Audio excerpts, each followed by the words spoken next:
The Nevada sun beat down mercilessly as Dr. Elaine Mercer brushed away the last layer of sand from the metallic object. Her hands trembled slightly, not from the heat, but from an inexplicable anticipation that had been building since her equipment detected the anomaly 3 days ago. "Marcus, come look at this," she called, her voice barely above a whisper. Marcus Webb trudged over, his tall frame casting a shadow across the excavation pit. "What have you got?" His skepticism vanished the moment he saw the sword unlike any they'd ever encountered. Its surface unmarred, despite what carbon dating would later confirm was over 8,000 years buried. "It shouldn't exist," Marcus muttered, reaching toward it. "Don't touch it," Elaine said sharply, surprising herself with the protectiveness in her voice. She carefully lifted the sword, expecting weight that never came. It felt like holding solidified air, impossibly light, yet undeniably present. That night, alone in her tent, Elaine studied the blade under specialized lighting. No manufacturer's mark, no evidence of forging techniques. The metal, if it was metal at all, reflected light in ways that defied physics. When she ran her finger along the edge, the blade hummed, sending vibrations up her arm and into her chest, where they settled like a second heartbeat. She dreamed of battle that night. Not chaotic modern warfare, but something ancient, yet somehow advanced. Warriors wielding weapons that sang as they cut through the air. She woke gasping.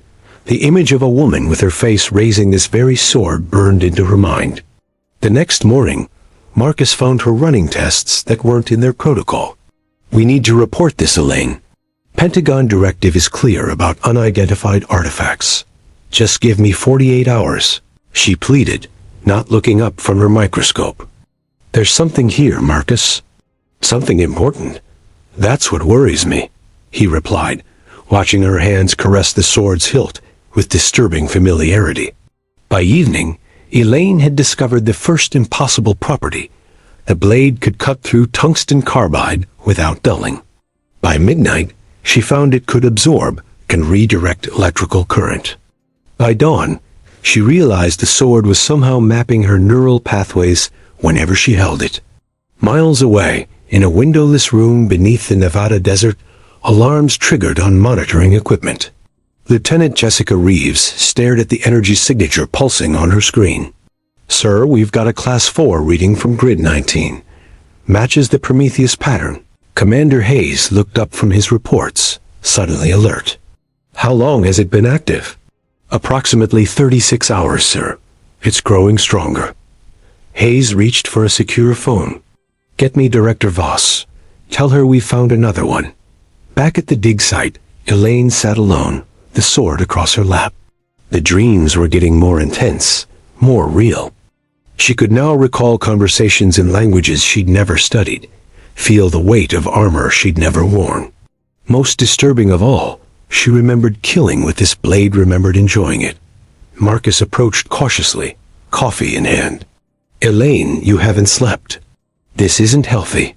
She looked up, her eyes reflecting the strange luminescence that had begun to emanate from the sword's edge. "They're coming for it, Marcus." "Who's coming?" he asked, setting down the coffee. "I don't know yet," she whispered, "but they've been searching for a long time." As if summoned by her words, the distant sound of helicopter rotors cut through the desert silence, growing louder with each passing second.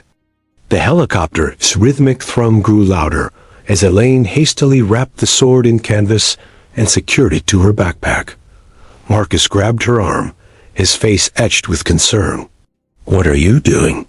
"We need to report this properly." Elaine pulled away, her eyes now carrying a strange metallic gleam. "They won't study it, Marcus. They'll lock it away." "I can't let that happen." She couldn't explain the certainty burning inside her, the knowledge that separation from the sword would be unbearable. Marcus stepped between her and the tent exit. "This isn't you talking, Elaine. Since you found that thing, you've changed." His voice softened. "Let me help you." For a moment, Elaine hesitated, the rational part of her mind fighting through the fog of obsession. Then the sword pulsed against her back, sending waves of warmth down her spine.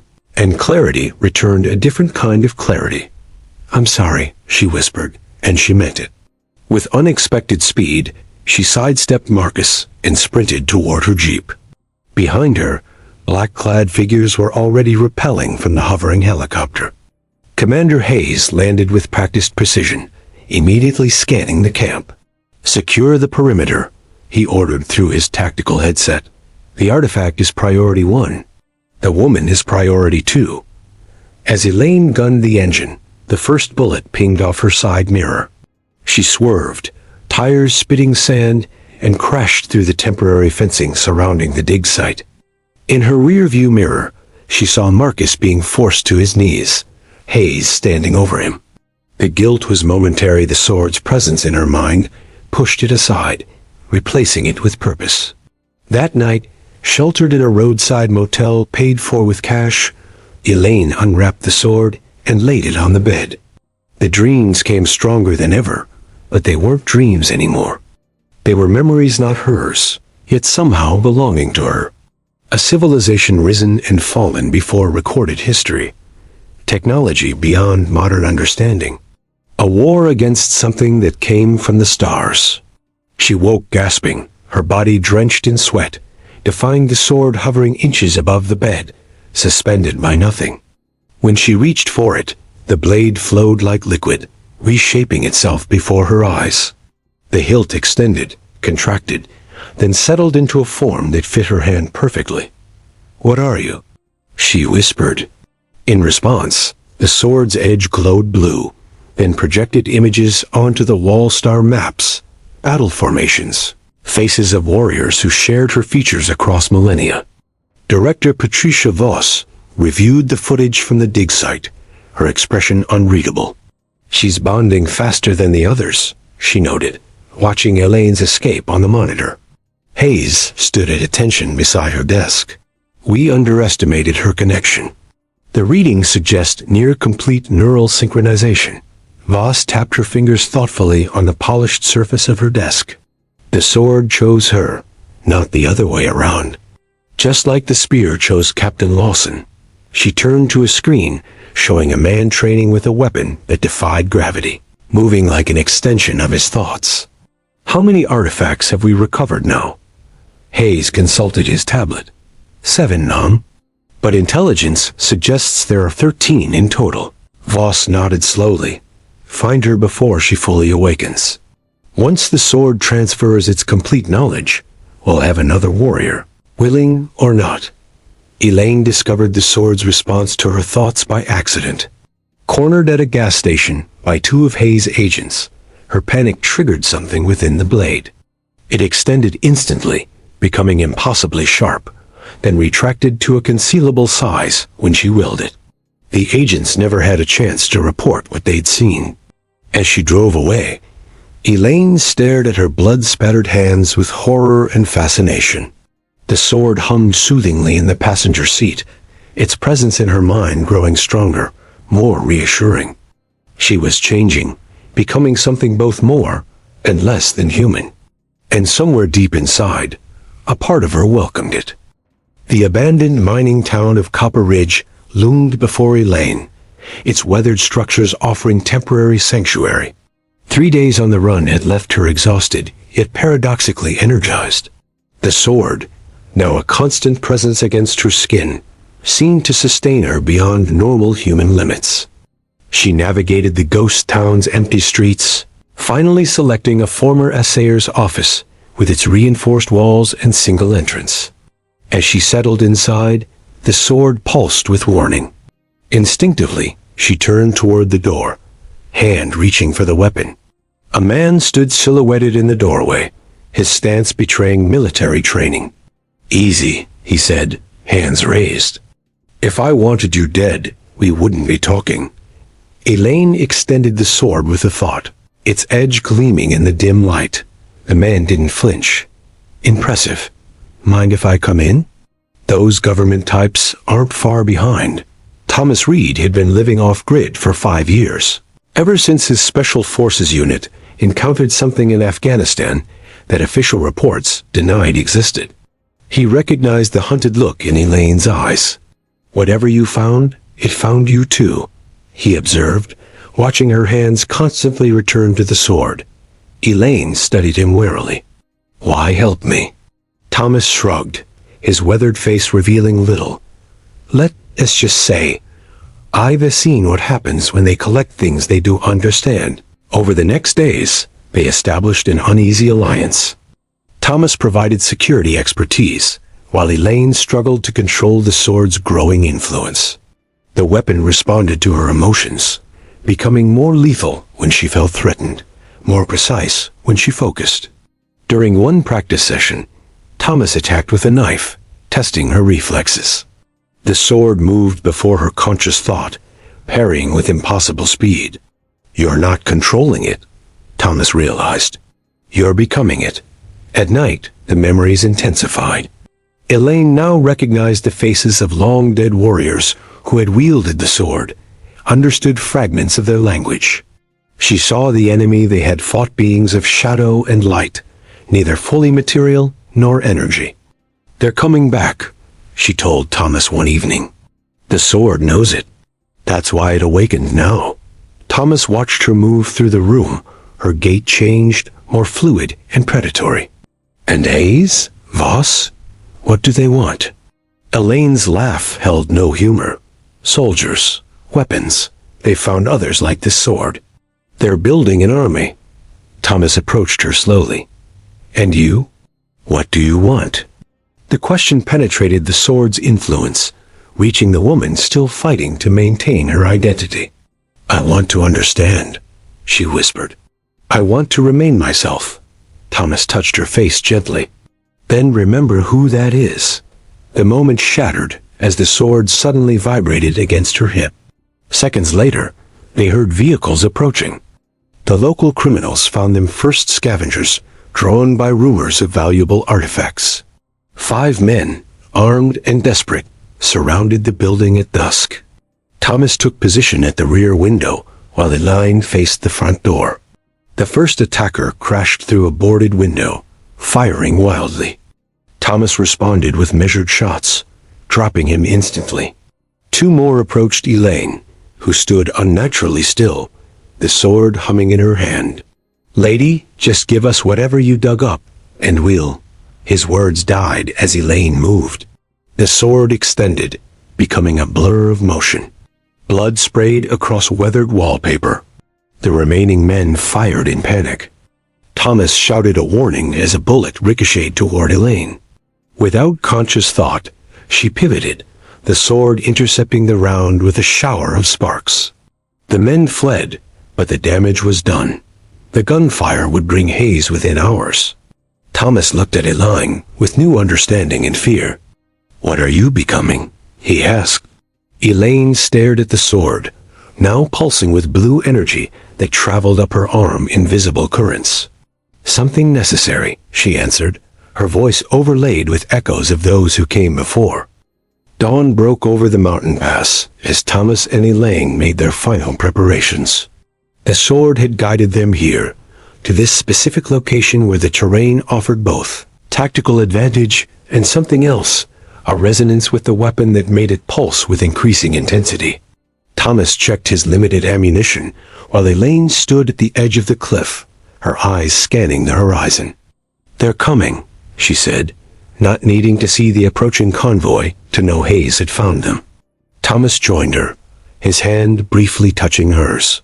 In the 3 days since the incident at the mining town, something had shifted between them, a connection forged in shared danger and growing trust. "You don't have to stay," Elaine said quietly. "This isn't your fight." Thomas looked at her, seeing both the archaeologist he'd come to care for and the warrior she was becoming.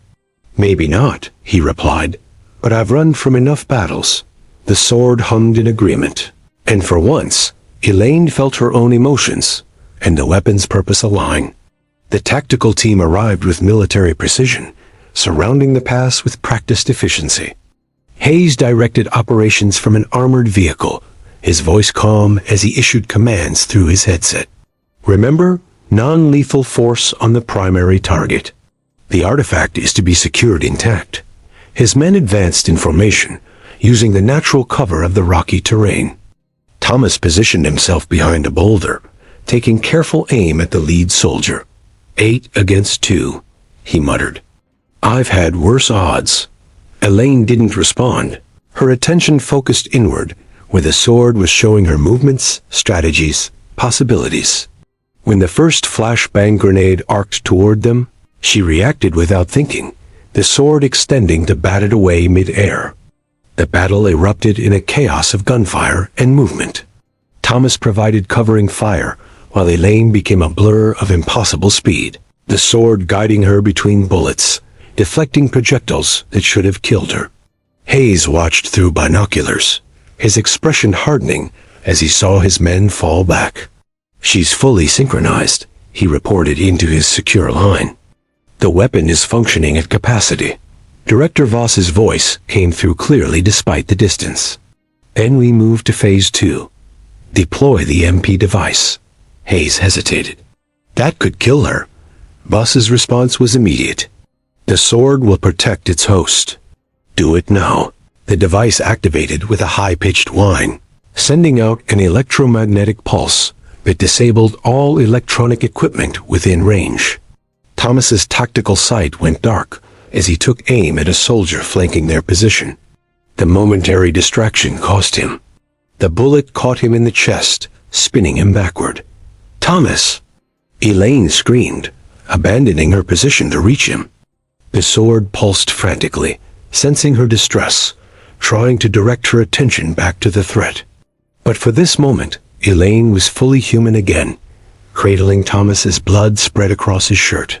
Stay with me, she pleaded, pressing her hand against the wound. Thomas coughed, red flecking his lips. Always knew I'd go out fighting, he managed, his voice weakening. Just thought it'd be for something I understood. Elaine felt tears tracking down her face, the sword momentarily forgotten at her side. I can't do this alone, she whispered. Thomas reached up, touching her face with blood-stained fingers. You're not alone. You never were. His eyes shifted focus, looking past her. Behind you. Elaine turned to see Hayes approaching, weapon raised. The sword responded to her surge of grief and rage, leaping into her hand and extending with a sound like tearing reality. Hayes fired, but the bullet never reached her. The sword intercepted it, the metal glowing white-hot on contact. What happened next defied explanation. The sword began to absorb the energy of Thomas's fading life, glowing with increasing brilliance until it illuminated the entire mountainside. The light emanating from the sword enveloped Thomas and Elaine in a cocoon of shimmering energy, forcing Hayes and his remaining men to shield their eyes. Within this luminous sphere, time seemed to slow. Elaine felt Thomas's life force ebbing, flowing into the sword, and then, impossibly, into her. His memories cascaded through her consciousness childhood in rural Montana, years of military service, the horror he witnessed in that Afghan cave, his solitary existence afterward. The sword was creating a bridge between them, preserving something essential of Thomas, even as his body failed. What's happening? She gasped, feeling his presence merging with her own. Thomas's eyes widened in wonder rather than fear. I think I'm becoming part of it, he whispered. Part of you. His hand tightened around hers one final time before going limp, but Elaine felt no separation. Thomas remained, integrated into the expanding consciousness the sword was creating within her. The light collapsed inward with sudden violence, leaving Elaine standing transformed.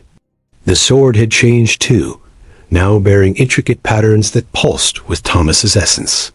Hayes lowered his weapon slowly, recognition dawning on his face. Stand down, he ordered his team, who had been momentarily paralyzed by the display. A helicopter appeared over the ridge, descending to the narrow clearing. Director Patricia Voss emerged, her silver hair whipping in the rotor wash, her eyes fixed on Elaine with clinical interest. Dr. Mercer, she called, approaching without apparent fear. Or should I say, warrior? The transformation appears complete. Elaine raised the sword, which hummed with deadly intent. Inside her mind, Thomas's tactical knowledge assessed weaknesses, angles of attack. "You knew," Elaine accused, her voice carrying harmonic undertones that weren't entirely human. "You knew what this would do to me." Voss nodded, stopping at a respectful distance. "We've been searching for the artifacts since 1947. The sword is one of 13 weapons, created by a civilization that predates recorded history. Each contains the consciousness of its final wielder, waiting for genetically compatible hosts." She gestured toward the helicopter. "Captain James Lawson carries the spear. Lieutenant Sophia Chun wields the shield. We've found 7 so far." Elaine felt the sword confirming Voss's words, showing her images of the other weapons, the other warriors. "Why?" she demanded. Voss's expression hardened. "Because they're coming back. The enemy these weapons were designed to fight. Our satellites detected their approach 6 months ago." She pointed skyward. "We have perhaps 3 weeks before the first scout ships enter Earth's atmosphere." The sword pulsed with ancient memory, showing Elaine visions of the previous war shadow beings that consumed life force, that existed partially in dimensions humans couldn't perceive. She saw the original wielders fighting a desperate battle, saw civilizations falling, continents reshaping under weapons of unimaginable power. "You want me to fight for you," Elaine stated, feeling Thomas's skepticism coloring her thoughts. Voss shook her head. "Not for me, for humanity.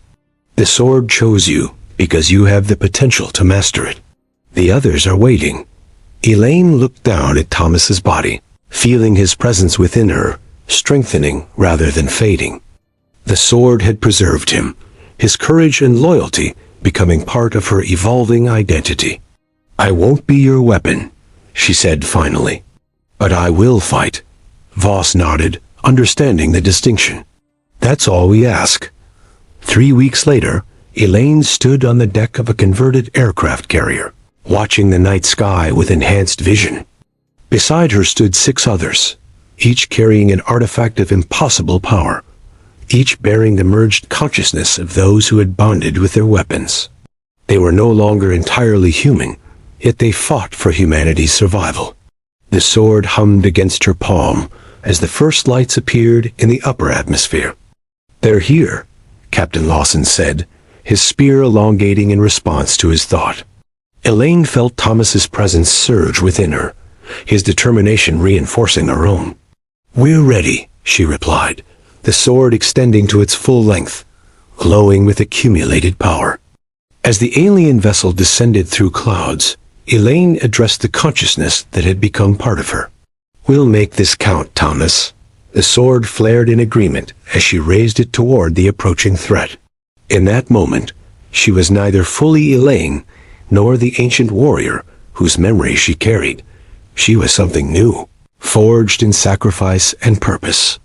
The final battle for Earth had begun, and she would face it not as a weapon, but as a protector, carrying the strength of those she had loved and lost. The sword sang as it cut through the air, a sound of defiance and hope that echoed across the darkening water.